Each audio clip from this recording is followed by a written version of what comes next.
Hello everyone, and welcome to the fascinating world of epidemiology. You might be wondering, what on earth is epidemiology? Well, it's like being a health detective. Epidemiologists are like the Sherlock Holmes of the medical world, always on the lookout for clues to solve medical mysteries. Epidemiology is the study of how often diseases occur in different groups of people and why. It helps us understand what makes people sick and how to prevent illness. Imagine you're trying to solve a jigsaw puzzle, but instead of pieces of cardboard, you have pieces of information about people's health. One of the key tools in an epidemiologist's toolkit is the measure of association. These measures help us understand the link between a certain exposure, like smoking, and an outcome, like heart disease. They're like the magnifying glass that brings the clues into focus. In this exciting journey, we'll explore three powerful measures of association: relative risk, odds ratio, and attributable risk. Don't worry, we'll keep things simple and fun, so put on your detective hats and let's get started. Before we dive into the nitty-gritty of relative risk, odds ratio, and attributable risk, let's talk about the crime scenes where we often find these clues: cohort and case control studies.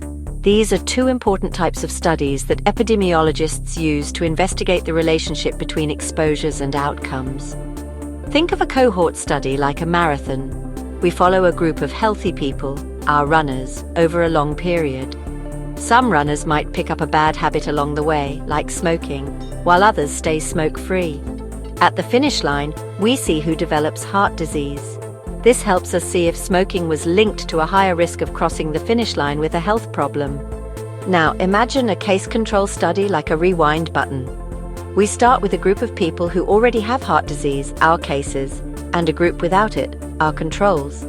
We then rewind their lives to see who was exposed to smoking in the past. This helps us understand if smoking was more common among those who ended up with heart disease. Both cohort and case control studies are crucial for unraveling the mysteries of diseases.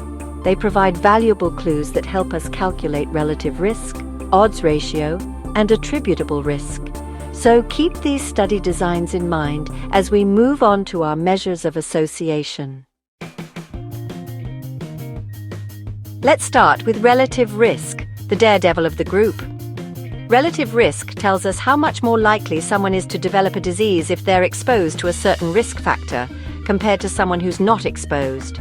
It's like comparing the odds of getting a speeding ticket if you're driving above the speed limit versus sticking to it. Calculating relative risk is like solving a simple puzzle. Imagine 100 smokers and 100 non-smokers. Over time, 20 smokers develop heart disease, while only 5 non-smokers do. To calculate the relative risk, we divide the risk of heart disease in smokers, which is 20 divided by 100, or 0.2, by the risk in non-smokers, which is 5 divided by 100, or 0.05. This gives us a relative risk of 4. What does this relative risk of 4 mean? It means smokers are 4 times more likely to develop heart disease compared to non-smokers. A relative risk of 1 means there's no difference in risk between the two groups. So the higher the relative risk, the stronger the association between the exposure and the disease. Now, let's meet odds ratio, the master of chance. Odds ratio tells us the odds of having been exposed to a risk factor if you have the disease, compared to the odds of being exposed if you don't have the disease. It's like comparing the odds of carrying an umbrella if it's raining versus if it's sunny. Calculating odds. Ratio involves a bit more detective work.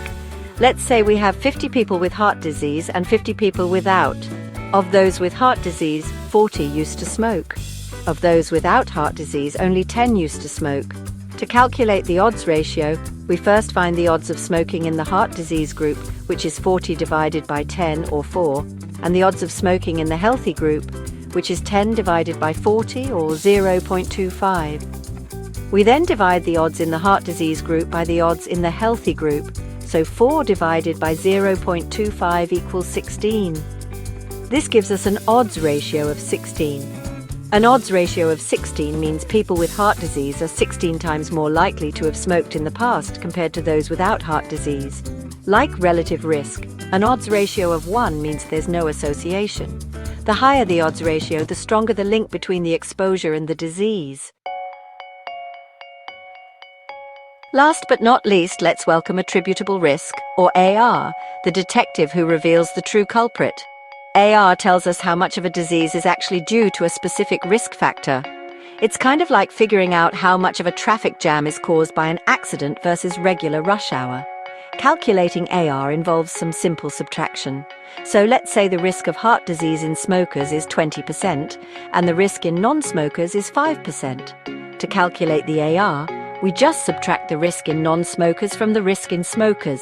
20% minus 5% equals 15%. This gives us an AR of 15%. This AR of 15% means that 15% of heart disease cases in smokers can be directly attributed to smoking. AR really helps us understand the real impact of a risk factor on a population's health. Now that we've met our three detectives, let's see them in action.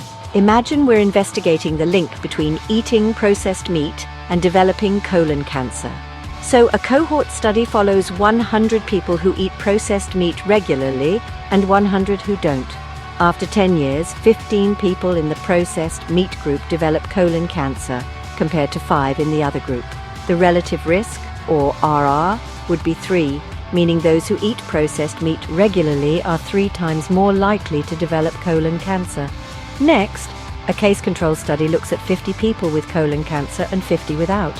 It finds that 30 of those with colon cancer regularly ate processed meat, while only 10 of those without did. The odds ratio, or OR, would be 9, suggesting a strong association between processed meat consumption and colon cancer.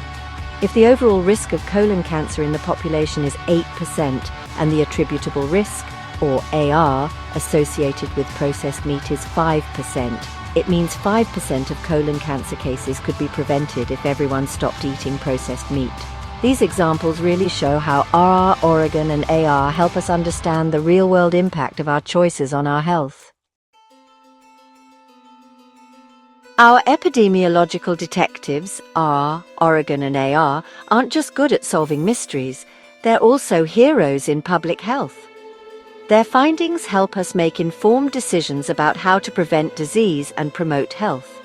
For example, the strong link between smoking and lung cancer, established through countless studies using RR and OR, led to public health campaigns discouraging smoking.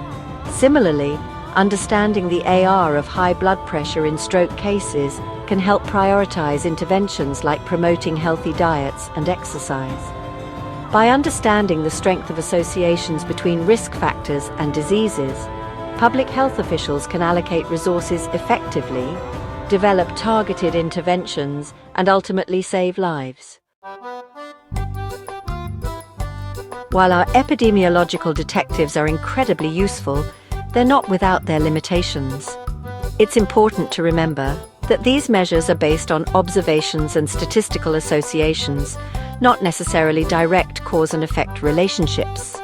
Other factors like genetics, socioeconomic conditions, and access to healthcare can also play a role in disease development. Moreover, biases in study design or data collection can skew the results.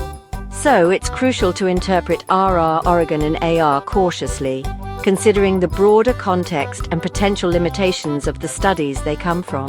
It's kind of like piecing together a puzzle. One piece alone doesn't tell the whole story. You need to see the bigger picture. Congratulations, you've now mastered the basics of epidemiology and the powerful tools of RR, Oregon, and AR. You're well on your way to becoming a health detective yourself. Remember, understanding these measures empowers you to make informed decisions about your health.